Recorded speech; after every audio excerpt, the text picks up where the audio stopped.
Aujourd'hui, nous allons voir l'avarice, ce péché capital de l'avarice ou de la cupidité. C'est l'attachement à l'argent, aux richesses matérielles, c'est la jouissance de les posséder, c'est le désir d'en posséder toujours plus, toujours davantage. Et là encore, eh bien, le problème, ce n'est pas les biens matériels en eux-mêmes qu'il faut acquérir, dont nous avons besoin, mais c'est notre relation avec eux, c'est notre attitude envers ces biens matériels. Et au lieu de jouir de leur usage, ceci est dans l'ordre, eh bien on jouit de leur possession. Et ça, c'est le désordre, c'est le péché de l'usure. Au lieu de les désirer pour leur utilité, eh bien on va les désirer pour eux-mêmes. Et une telle attitude est évidemment pathologique. Et ce vice aura là encore bien des conséquences en nous-mêmes, par rapport à Dieu aussi, notre relation avec Dieu, puis notre relation avec le prochain. D'abord, cette perversion dans nos relations avec Dieu. Notre Seigneur nous avait prévenu, nul ne peut servir deux maîtres. Ou bien il haïra l'un et il aimera l'autre.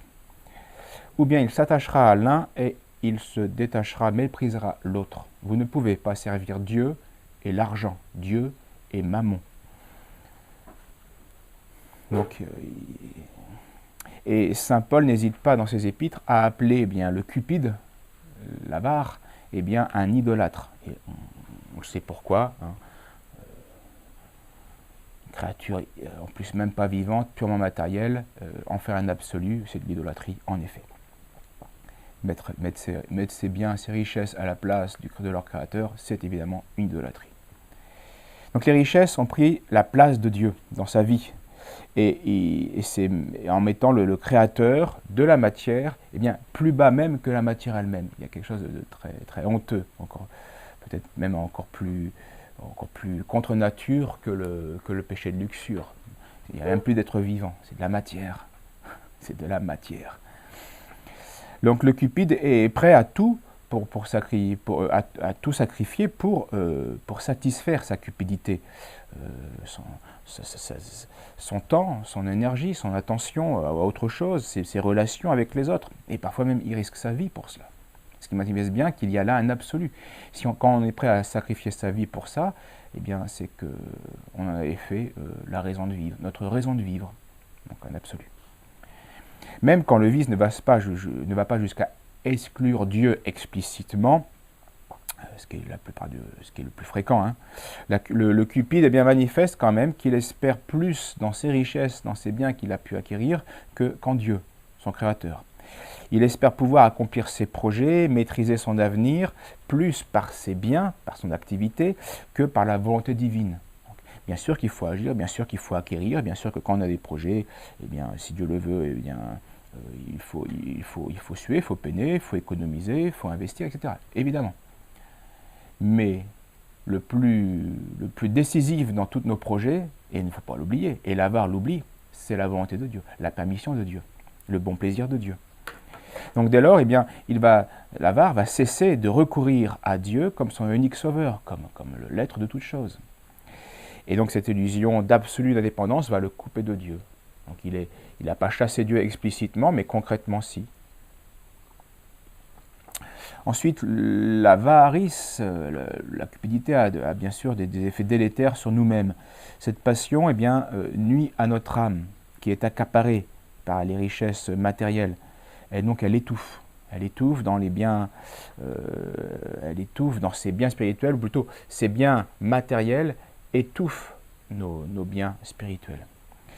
Alors même qu'il croit s'enrichir véritablement, acquérir sa liberté ou assurer sa vie en amassant des trésors sur la terre, il se rive, il s'aliène à ce monde en fait. Il ne se libère pas de ce monde. Il s'enchaîne dans ce monde. Il s'enchaîne à la chair, à la matière. Et avec lui, tout son être et toute son existence. Notre Seigneur nous le disait bien. Là où est ton cœur, là est ton trésor. Là où est ton cœur, là est ton trésor. Et ainsi, l'avare tourne le dos aux vraies richesses. Il se prive des trésors divins. Il perd sa vie au lieu de la gagner. C'est ce que disait notre Seigneur. Bref, il tombe, et malgré ses richesses matérielles, il tombe dans une grande misère spirituelle, bien souvent. Notre Seigneur le disait, il est plus facile à un chameau de passer dans le trou d'une aiguille qu'à un riche d'obtenir le royaume des cieux. Donc c'est pas impossible, mais ça demande une grande vertu, un grand détachement. Et enfin, bien sûr, l'avarice va détruire nos relations avec autrui.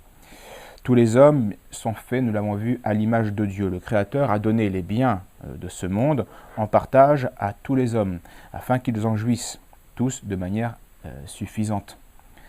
On voit que ça va être de moins en possible. Tout va être taxé, le moindre espace est taxé, la moindre matière naturelle va être taxée, les graines sont... Enfin, tout cela, c'est... Vous ne pouvez pas servir Dieu et Mammon. On a choisi Mammon et malheureusement, on va en souffrir beaucoup, beaucoup. On a chassé Dieu, la société a chassé Dieu de nos vies, de nos constitutions, et ça va être dramatique. C'est dramatique. Donc c'est en intendant et non en jouisseur, dit saint Basile le Grand, qu'il faut user des richesses, des biens de la terre. Et c'est ça le vrai principe de la vraie écologie. Et comme peu de gens ils sont prêts à se convertir à Dieu et à ce principe, l'écologie telle que les grands médias et les systèmes la prêchent est une vaste imposture.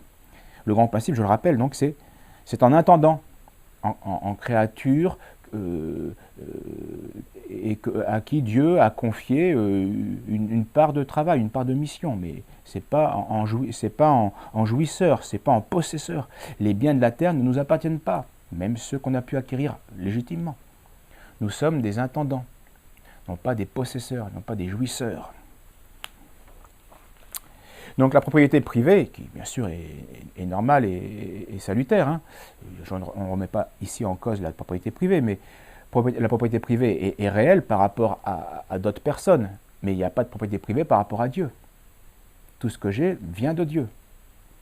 Donc la propriété privée a une finalité objective et ne peut pas être un prétexte aussi, attention, à affamer le prochain pour une jouissance égoïste, dans le cas où on serait dans le cas de propriété ou d'accumulation de biens. Surtout, malheureusement, les systèmes aujourd'hui économiques permettent des accumulations délirantes. Donc cette accumulation de biens, à côté d'une misère extrême, évidemment, est une transgression. C'est transgresser la limite normale de la propriété privée qui a pour but la subsistance et pas l'écrasement des autres. Et donc ça contredit le précepte fondamental de la charité. On doit aimer son prochain comme soi-même.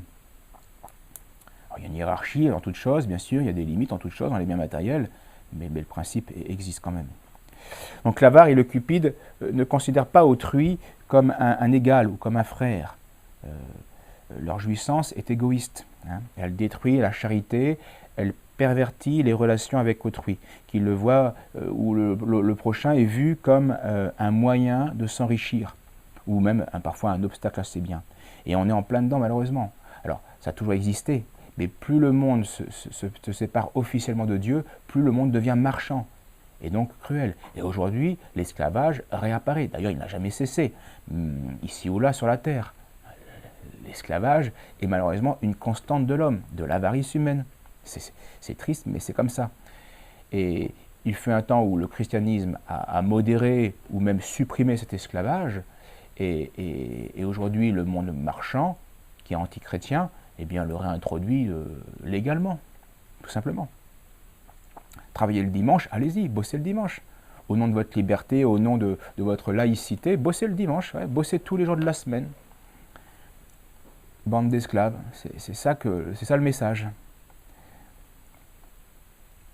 Donc ce vice engendre aussi l'insensibilité vis-à-vis du prochain, l'aversion, et même la cruauté bien souvent.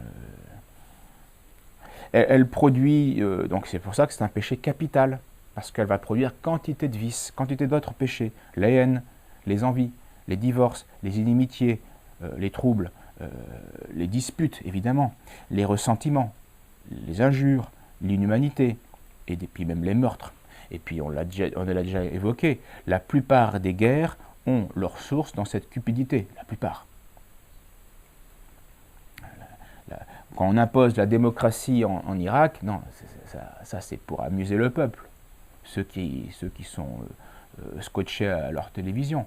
En réalité, c'est des intérêts financiers, c'est mammon, c'est la cupidité. On va aller imposer la démocratie en Libye d'abord. Non, on va foutre le chaos et les mafias pour pouvoir se faire un maximum de fric sur ce terrain ensuite détruit. C'est tout. Alors, comme toutes les passions vicieuses, eh bien, les pères du désert nous montrent bien qu'elles ont tendance à se développer de plus en plus et qu'elles ne sont jamais rassasiées par leurs objets, par les objets auxquels elles s'attachent. On l'a vu, c'est vrai de la luxure, plaisir charnel, toujours plus, toujours reproduire, mais c'est vrai de tout objet relatif. Saint Jean Chrysostome parle de la boulimie de l'âme, à propos de l'avarice, pour désigner justement cette insatiabilité qui touche d'ailleurs aussi bien les riches que les pauvres, car un pauvre peut être avare, bien sûr, dans ses désirs ou dans le peu qu'il a. Donc l'âme cupide ne connaît donc pas de tranquillité, ni de sécurité. C'est la fameuse fable de La Fontaine. Anxiété donc constante de vouloir acheter ou de vendre au meilleur prix, où on a peur ou de ne pas avoir fait une bonne opération, d'avoir fait une mauvaise affaire, on en souffre, etc. Donc ce sont des signes d'une pente avare, une pente d'avarice dans l'âme. Toujours vouloir acheter toujours moins cher, toujours moins cher. Pour faire vraiment Non, les choses ont un prix à un moment donné. Je peux ou je peux pas. Mais les choses ont un prix. Sinon, il y aurait de la justice quelque part. D'où une tristesse chez l'avare, un état d'âme dépressif.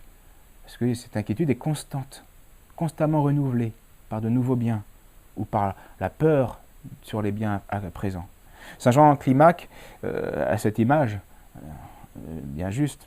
Comme la mer n'est jamais sans flot et sans vagues, l'avare n'est jamais sans tristesse. Il n'y a pas de paix pour le pécheur, dit l'Écriture. Le vice l'empêche en effet de jouir même de ses possessions. C'est comme un châtiment. Tu as de grands biens, mais à cause de ton avarice, tu ne peux même pas être heureux de cela. Tu n'es pas satisfait. Il est inquiet, car incapable de jouir de ce qu'il aime et de ce qu'il possède. Car l'attachement aux biens, est dû à un dérèglement de son esprit. L'esprit est déréglé, c'est la preuve.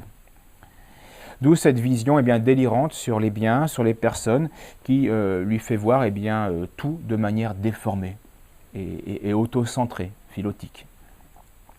Saint Jean Chrysostome nous dit que pour l'avare, les hommes ne sont plus des hommes. On revient, comme pour le luxurieux. C'est un moyen. Et pour l'avare, c'est une valeur financière. Il voit ça avec, non pas en plaisir, mais en argent. Et remarquez-le, notre monde nous considère comme des consommateurs. Nous sommes des consommateurs avant toute chose. C'est comme ça que nos maîtres marchands, les princes de ce monde, nous considèrent. Et là encore, c'est malheureusement la logique de l'apostasie de nos sociétés. Ce sera Dieu ou Mammon. Il n'y a pas d'autre alternative. Donc l'avare ne voit l'autre que comme une valeur financière qui peut lui rapporter, donc qui peut servir ses intérêts. Donc bien sûr, cette vision de l'autre est délirante et elle va confondre surtout les réalités durables, éternelles, aux réalités périssables et destructibles. Ça n'a pas de sens. Et donc une telle frénésie pour des biens passagers relève bien de la pathologie, de la maladie et de la maladie spirituelle. Saint Grégoire de Nazianze compare les biens temporels de ce monde à ces biens qui passent de main en main lors d'un jeu de dés. L'image est quoi de plus futile, on ne s'attache pas à des dés, on s'en sert, on a joué son tour, on le passe et ainsi de suite. Voilà ce que c'est les biens. La maison, on ne l'aura pas toujours, on va mourir, d'autres vont habiter cette maison, et puis dans 50 ans, d'autres habiteront encore une maison. C'est un bien qui sert, dont on a besoin. Il nous faut une maison, c'est évident, il nous faut un toit. Mais voilà, les biens sont de cet ordre-là. Une partie de dés que l'on se passe les uns après les autres. Et donc ensuite, avoir fait cette comparaison, Saint Grégoire de Nazianze se pose une question. Qui discernera la réalité des apparences? Ces biens matériels, il nous les faut, il faut en user, mais pas s'y attacher. Tout est destructible. Il faut s'attacher non pas aux apparences, mais à la réalité, à Dieu, à la source de ces biens. Donc la cupidité a évidemment aussi, c'est un des grands malheurs de l'avare, un caractère obsessionnel. La pensée de l'argent, des biens, le hante, et constamment son esprit. Et donc, d'où cette anxiété, cette frustration, cette absence de paix. Et donc c'est pour toutes ces raisons que saint Paul a pu dire, et là encore on touche du doigt le côté capital de ce vice, de cette maladie. Saint Paul à l'épître à Timothée, c'est la racine de tous les maux. Donc là on est à la source d'un péché capital. C'est la racine de tous les maux que l'amour de l'argent. Et certains, pour s'y être livrés, se sont égarés loin de la foi et se sont transpercés eux-mêmes. Et ça manifeste bien cette absence de paix complète. Non seulement ils s'éloignent de Dieu, mais en plus ils se font du mal. Ils se sont transpercés en eux-mêmes de beaucoup de tourments. Triste, mais vrai. Voilà pour aujourd'hui. Je vous remercie. La prochaine fois, nous verrons l'envie. Merci, à bientôt.